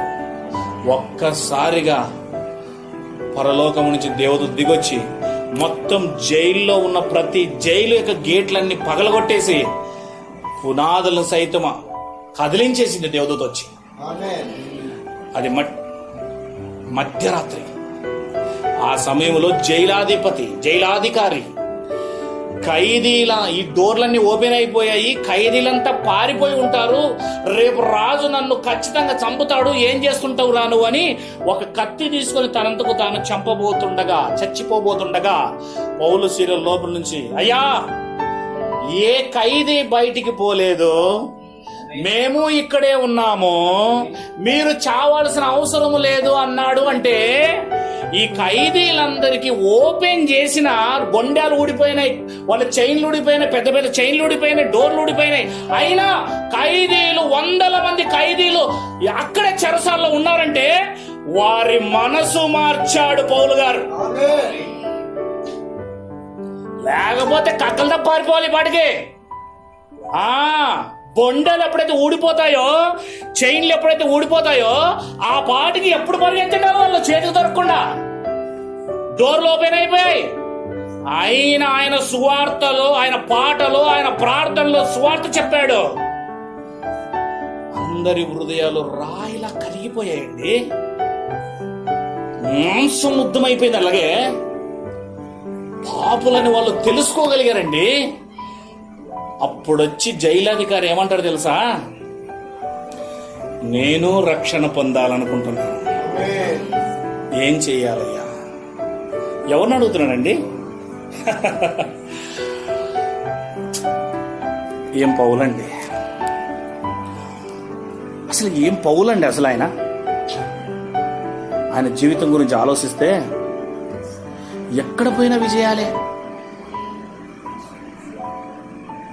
ఆయన ఆదర్శం అవ్వాలండి మనకి, ఆయన ఆదర్శం అవ్వాలి. మనమైతే కొంచెం ఏం జరిగినా సరే అప్పుడే దేవుణ్ణి దూషిస్తాం. కొంచెం ఒంట్లో బాగాలేకపోతే దేవుని ఆరాధించక ఆదివారము రోజున ఆరాధన అనేది అది దేవుని దినం, ప్రభు దినం అని బైబిల్ రాయబడింది. పాత నిబంధన గ్రంథములో శనివారం రోజు విశ్రాంతి దినమును కూడుకొనకపోతే, బైబిల్ చదువుకున్న తర్వాత బాగా నెహెమీయా గ్రంథము, సంఖ్యాకాండము చదువుకోండి, చంపేసేవాళ్ళు. ఆ రోజు చర్చికి రాకపోతే చంపేస్తారు. అయ్యా కరోనా ఉంది కదా, బైకులు లేవు, బస్సులు లేవు, ఆరోగ్యాలు బాగలేవు అని అంటారా? అవన్నీ దేవుని కారణాలు చెప్తే ఒప్పుకోడు.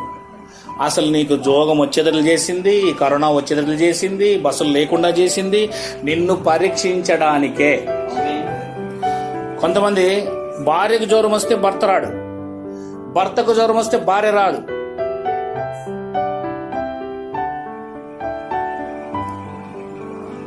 కదా, ఎంత గొప్ప వాళ్ళండి. భార్యకు జ్వరం వచ్చింది, ఇతను ఉద్యోగం చేస్తున్నాడు, మరి సోమవారం నుంచి శనివారం వరకు డ్యూటీకి పోతాడు, మళ్ళా అప్పుడు పెట్టుకోండి లీవ్. కానీ ఆదివారం వచ్చేపటికే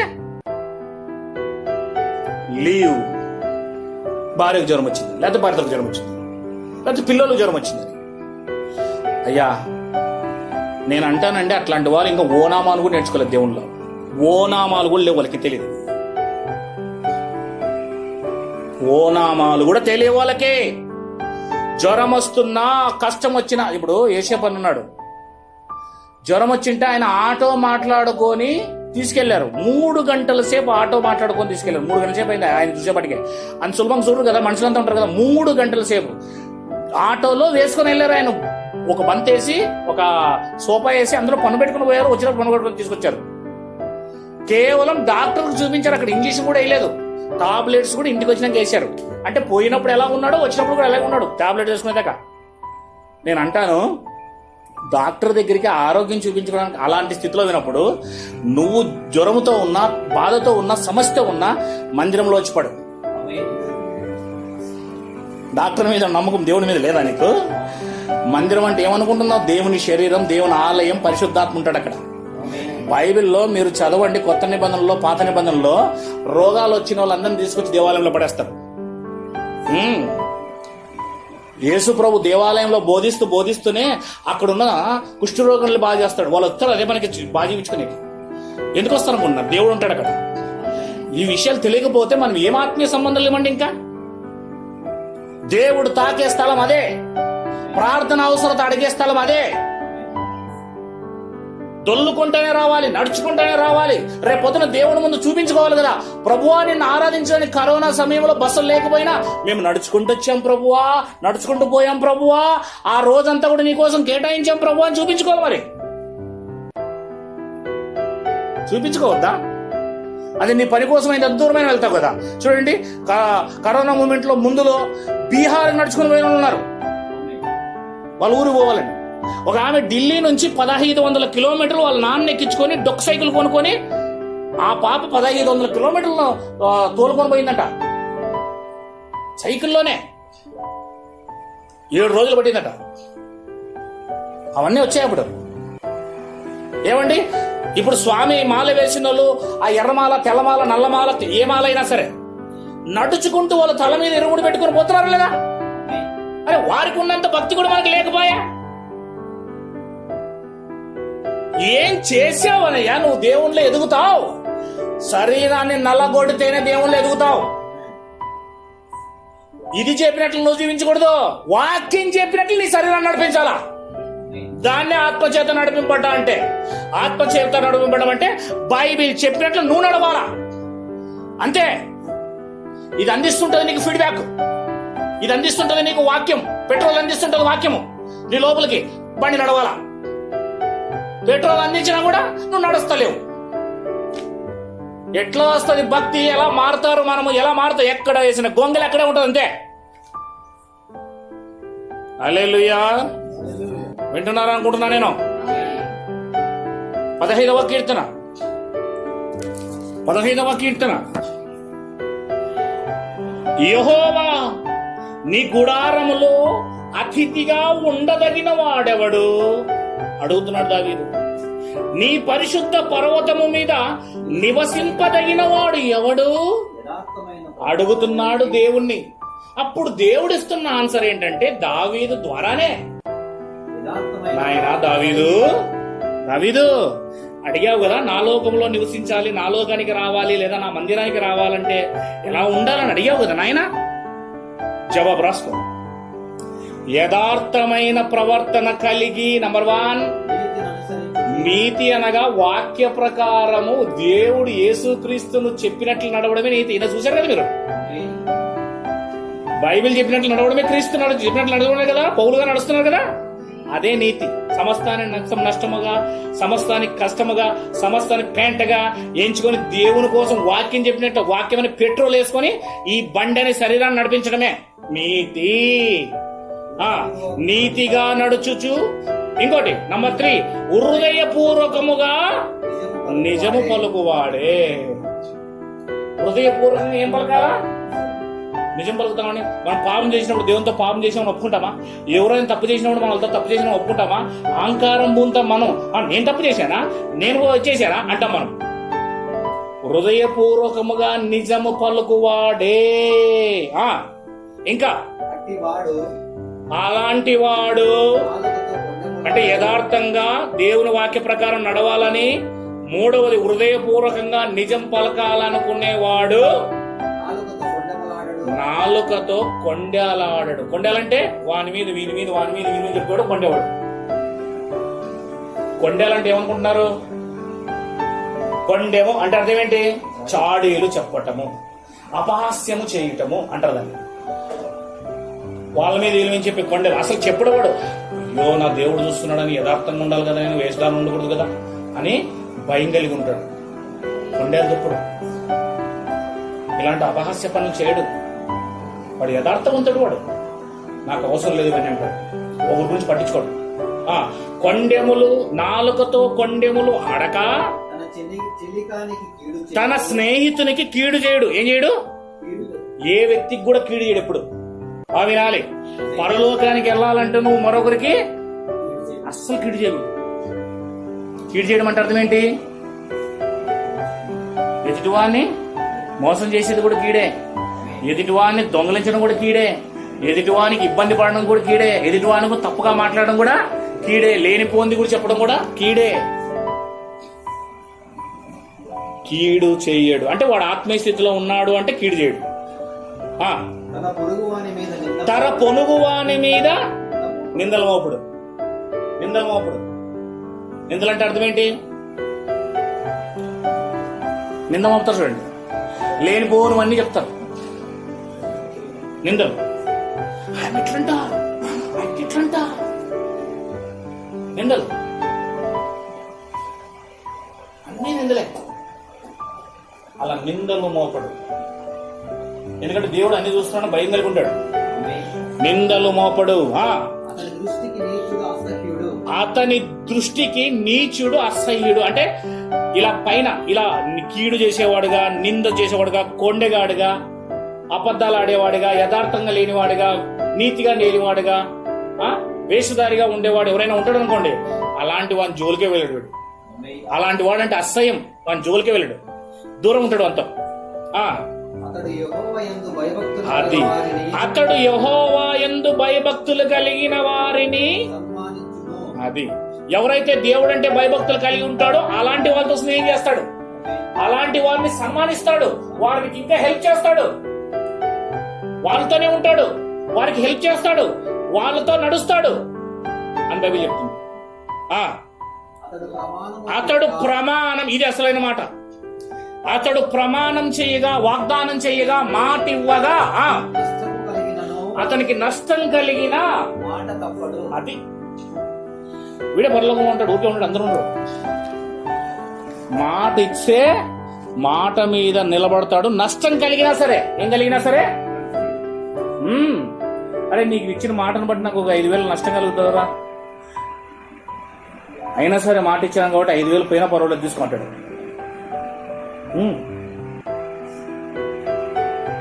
నువ్వు 50,000 అడిగినావు నాకు, కానీ రేపు రమ్మన్నా, సాయంత్రంకే నాకు అవసరం పడింది, చాలా అవసరం పడింది, ఒక 5,000 రూపాయలు ఇప్పుడు అది నీకు మాట ఇచ్చినందుకు 5,000 రూపాయలు ఎక్కువ వేసి కట్టాలి నేను ఇప్పుడు. కానీ నీకు మాట ఇచ్చాను కాబట్టి 5,000 రూపాయలు నాకు నష్టమైన పర్వాలేదు, నేను 55,000 కట్టుకుంటాను, తర్వాత నువ్వు తీసుకోపోరా 50,000 అంటాడు. మాట తప్పితే నువ్వు పరలోకానికి వెళ్ళవు, అంత సులభం కాదు ఇది.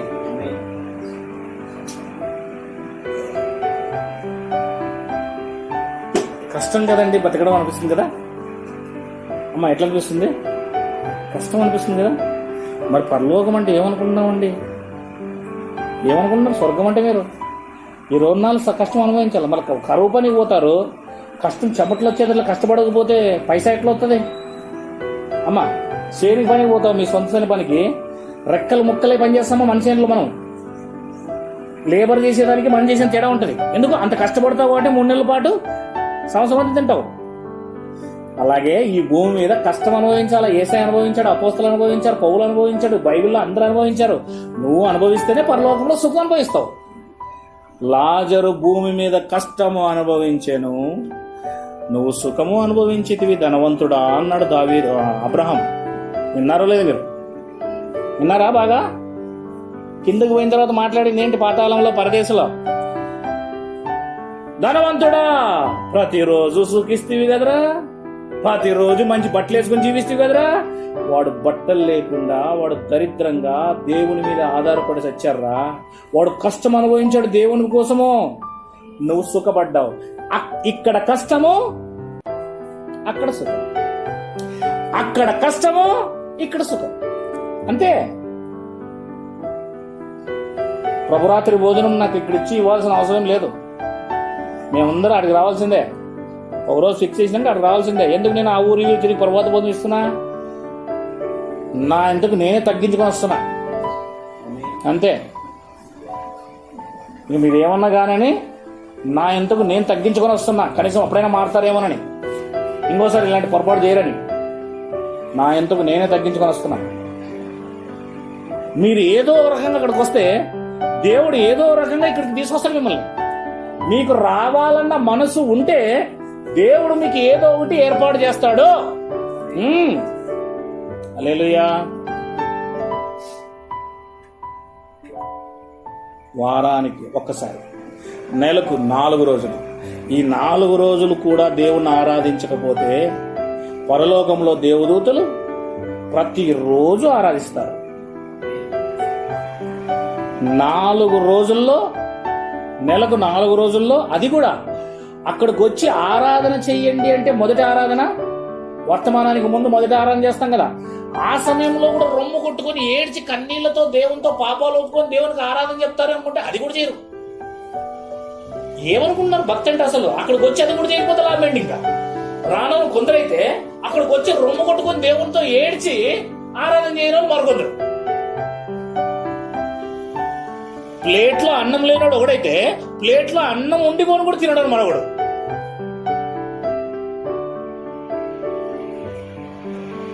ఇప్పుడే రొమ్ము కొట్టుకొని ఏడవండి. ఇప్పుడే ఆయన చేసిన మేలును బట్టి ఏడవండి. ఆరాధన చేయండి, ఎలుగెత్తి ఆరాధన చేయండి, స్తుతించండి. మీరు ప్రతిరోజు ప్రార్థన చేసినప్పుడు ఆయనకు థ్యాంక్స్ చెప్పండి, కృతజ్ఞతలు చెప్పండి. ఆయనకు ఆరాధన చేయండి. స్తుతి, ఆరాధన, విజ్ఞాపన, ప్రార్థన, ఈ 4 నేర్చుకోండి. విజ్ఞాపన ప్రపంచం అంతటి కోసం, రాజులందరి కోసం, అధికారులందరి కోసం, మీ ఇంటి వారి కోసము, నువ్వు ఆ ప్రార్థన అవసరం కలిగిన అందరి కోసం దీన్ని విజ్ఞాపన అంటారు. ప్రార్థన కేవలం నీ కోసం, నీ అవసరత కోసం. స్తుతి దేవుని స్తుతించుట, ఆయన చేసిన మేలును బట్టి. ఆరాధన ఆ దేవుడు గొప్పవాడని ఆయన ఆరాధించుట. ఇది చేయాల, ఇవన్నీ చేయాల. ప్రార్థన నీకోసం మాత్రమే చేసుకోవడం కాదు. నీకోసం ప్రార్థన చేసుకోవడం లాభం లేదు, అది నీకోసమే. మరి విజ్ఞాపన ప్రపంచమంతటి కోసం. అయ్యా ప్రపంచం నాశనం అవుతుంది, రాజులు నాశనం అవుతున్నారు, వాళ్ళందరూ రక్షించబడాలా, నేను సువార్త చెప్పాలా, అవకాశం ఇవ్వండి. ఇది విజ్ఞాపన. ప్రార్థన అవసరం కూడా విజ్ఞాపన అంటదండి. ఎవరైనా రోగం వచ్చింటే, బాధ వచ్చింటే అడిగింటారు అసలు వాళ్ళ గురించి. తర్వాత స్తుతి, దేవుని స్తుతించుట. భూమి, సూర్యుడు, చంద్రుడు, నక్షత్రాలు చేసావు ప్రభా, నీకు వందనాలు, స్తోత్రం. ఆయన మన కృతజ్ఞత. ఇన్ని ఉన్నాయి, 1 కాదు 2 కాదు. కృతజ్ఞత చెల్లించాలా, ఆరాధన చేయాలా, స్తుతి చేయాలా, విజ్ఞాపన చేయాలా, ప్రార్థన చేయాలా. మనకి ఇంకా ప్రార్థన తెలియదు, ఇంక విషయం తెలుస్తుంది. హల్లెలూయా. ఎన్నెన్నో ఉన్నాయ్యా, ముందు కదలండి. చాలా ఇబ్బంది పడతారు లేకపోతే. నేను చెప్తూ పోతుంటే మీరు వింటూ పోతుంటే లాభం లేదు. ఒకరోజు తప్పకుండా చేస్తారు, పోతారు అంతే. వాటికి పోతే మాత్రం రారయ్యా. యూదా 23, అదే చెప్పాను కదా ఇందాక, యూదా 23 వచ్చిన. యూదా 23 వచ్చింది చదివి మళ్ళీ ఇక్కడికి వచ్చి నేను ముగించేస్తాను. ఒక్క నిమిషం అంత టైం నాకు. అగ్నిలో నుండి లాగినట్టు కొందరిని రక్షించుడి. శరీర సంబంధమైన వారి పవిత్రత ప్రవర్తన ఏమాత్రము మీరు నడవకుండా, వాళ్ళు నడిచినట్లుగా మీరు నడవకుండా, మీరు జీవించకుండా శరీర ప్రకారంగా వాళ్ళ శరీరానుసారమైన జీవితాన్ని మీరు అసహించుకొనుచు భయముతో కొందరిని మీరు అంటే రక్షించండి అని అర్థం. అగ్నికి వాళ్ళు ఏమయ్యారంటుంది బైబిల్. అగ్నిలో నుండి లాగినట్లు వాళ్ళని కొందరిని. ఇప్పుడు అందరూ ఎక్కడికి పోతున్నారు ప్రపంచం అంతా? అప్పుడే ఆల్రెడీ ఇట్లా కలబెట్టేసింది అగ్నిలోకి. ఇప్పుడు వాడు ఇట్లా పడిపోతుంటేనే మనం ఏం చేయాలా? వెయిట్ లాగాల. నిన్నో మన్నో ఇప్పుడు బైక్ లో సమ్మని వెళ్తున్నాడు గోదావరి మీద, బ్రిడ్జి ఇటుపక్క ఓపెన్ ఉంది, పోయి నీళ్ళలో పడ్డాడు. ఆడు కొట్టుకొని పోతుంటే కానిస్టేబుల్ చూసినాడు. ఆడు దూకి కానిస్టేబుల్ వెంటనే ఇట్లా కింద బ్రిడ్జి గట్లు ఉంటాయి చూడు, ఇట్లా నీళ్ళు పడేటి చుట్టుపక్క కింద అటు తీసుకుపోయి లాగి ఆడ పెట్టాడు. ఇందులో పైన చూసి ఆడేసి ఇద్దరు లాగాడు. ఆ నీళ్ళు కొట్టుకుపోతున్నాడు. భయంకరమైన వర్షాలు వస్తున్నాయి తెలుసు కదా మీకు. భయంకరమైన ఫోర్స్ తో నది పారుతుంది. నది అది తలవుడు కాదు, నది. చచ్చిపోతుంటే కానిస్టేబుల్ దూకు వాడిని కాపాడి గోడ పట్టించాడు. అంతలో పైనుంచి తాడేశారు, ఇద్దరు పైకి లాగారు. ఆయన చచ్చిపోతున్నాయి. కానిస్టేబుల్ దూకుపోయింటే ఇప్పుడు మీరంతా కానిస్టేబుల్లే. లోకమంతా కూడా దూకుతాంది.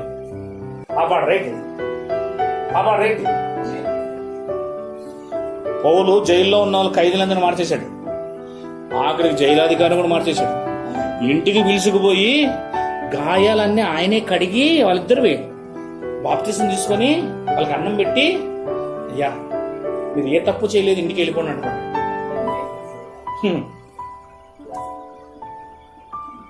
వాళ్ళ బ్రతుకులు ఎలా ఉంటే మన బ్రతుకులు ఎలా ఉన్నాయంటే రివర్స్ ఏదో జరుగుతుందని అర్థం. చక్రం ఎలా జరుగుతలేదు, ఇట జరుగుతుంది. హల్లెలూయా. నాలో ఉన్న మంటను మీలో పెట్టడం నా బాధ్యత. మీరు మరొకరికి తీసుకెళ్లి మంట అంటిస్తారా, మీలోనే ఆర్పేస్తారా, అది మీ బాధ్యత. హల్లెలూయా. 15వ అధ్యాయం 15వ కీర్తన 4. వాని దృష్టికి నీచుడు అసహ్యుడు, అతడు యెహోవా యందు భయభక్తులు గలవారిని సన్మానించును. అతడు ప్రమాణము చేయగా నష్టము కలిగిన మాట తప్పడు. తన ద్రవ్యమును అంటే తన డబ్బును వడ్డీకి ఇయ్యడు. డబ్బు ఎప్పుడు వడ్డీకి కూడదు మనం. ఇది కూడా చెప్తాను. పాత నిబంధనలోనే వడ్డీకి లేదు, కొత్త నిబంధన మరీ శ్రేష్టమైంది. వడ్డీకి ఎందుకు ఇవ్వకూడదు అది కూడా చెప్తా. వడ్డీకి ఎందుకు ఇవ్వకూడదు అంటే, వడ్డీకి ఎవరికి ఇవ్వాలి అంటే అవతల వాడు ఇవ్వగలిగినంత స్టేజ్ లో ఉంటే అది కూడా న్యాయంగా 2 రూపాయలు వడ్డీ చట్టం చెప్పింది. ఎవరు చెప్పారు? చట్టం చెప్పింది కాబట్టి, చట్టానికి లోబడాలి కాబట్టి 2 రూపాయలు వడ్డీ. ఎవరికి? అవతల వాడు బాగుంటే ఇవ్వగలిగితే అలాంటి వాడు. ఫర్ ఎగ్జాంపుల్ గా పేదలు ఉంటారు. పేదలు అంటే మన పేదవారు కష్టపడితే గాని వాళ్ళకు తినడానికి కూడా పరిస్థితి బాగుండదు. అలాంటి వారికి ఇంట్లో ఎవరికైనా రోగం వచ్చింటది, ఇబ్బంది వచ్చింటది, కష్టం వచ్చింటది, పెళ్లి ఉంటది, ఇంకోటి ఉంటది. వాళ్ళకి డబ్బు అవసరం. అయ్యా ఒక 50,000 కావాలయ్యా, మా కూతురికి పెళ్లి చేయాలా, లేకపోతే మా ఆవిడకి బాగాలేదు, కిడ్నీ ప్రాబ్లం అట అని వాళ్ళు వచ్చి అడిగితే వారికి మీరు తిరిగి వడ్డీ ఇవ్వలేని స్థితి, అసలే ఇవ్వలేని స్థితి వాళ్ళది. అలాంటి వారికి వడ్డీ ఉంటుంది. దేవుడు మిమ్మల్ని ఆశీర్వదిస్తాడు. 2 రూపాయలు వడ్డీ కాదు, 10 రూపాయలు వడ్డీతో మిమ్మల్ని ఆశీర్వదిస్తాడు. నీతో సమానంగా ఉండి ఇవ్వగలిగి వాడు దాంతో ఏదైనా వ్యాపారం చేసుకుంటున్నాడో లేకపోతే వాడు డబ్బు ఉందనుకో, వానికి ధర్మ ప్రకారంగా ఈ లోకానుసారంగా ఇస్తే 2 రూపాయల వడ్డీకి ఇవ్వండి. అది ఈ లోకానుసారమైన ధర్మం కాబట్టి చట్టం ఒప్పుకుంటుంది కాబట్టి దాన్ని. ఎవరికి చెప్పాను? హై రేంజ్ లో ఉండమని చెప్తున్నా. తక్కువలో ఉండి వాళ్ళు కష్టపడే వాళ్ళు, పేదవాళ్ళు ఇబ్బందికరంలో ఉంటే దానం చెయ్యండి. వీలైతే మీరు ఇచ్చిన డబ్బును కూడా వెనక్కి తీసుకోకపోతే నాకు తెలిసినంత మాత్రం మేలే అనిపిస్తుంది. వాళ్ళు ఇవ్వగలిగితే ఇవ్వని, లేకపోతే లేదు. మరి ఇదే కదా మనం చేయాల్సింది బైబిల్ ప్రకారం. నీకు పరలోకంలో ధనం ఊరికే పెరుగుతుంది ఏంటి? నువ్వు డబ్బులతోనే కోడిగుడ్లు పెట్టించుకుంటున్నావు. మనం అలా చేయకూడదు నాయన. అది క్రైస్తవునికి తప్పదు నాయన. అలాంటి వాడు నా దేవాలయం పరలోకంలో ఉండు నాయన. అంతేనా లేదా? 4, 5 చదువుతున్నాను. 5 చదువుతున్నా మరలా, ఓకేనా? తన ద్రవ్యమును వడ్డీకి ఇవ్వడు, నిరపరాధిని చెరుపుటకై.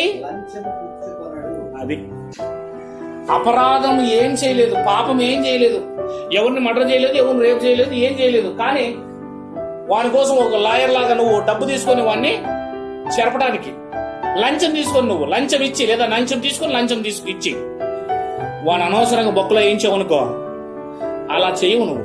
క్రైస్తవుడు అలా చేయడు. నిరపరాధిని చెరపడానికి లంచం తీసుకోడు.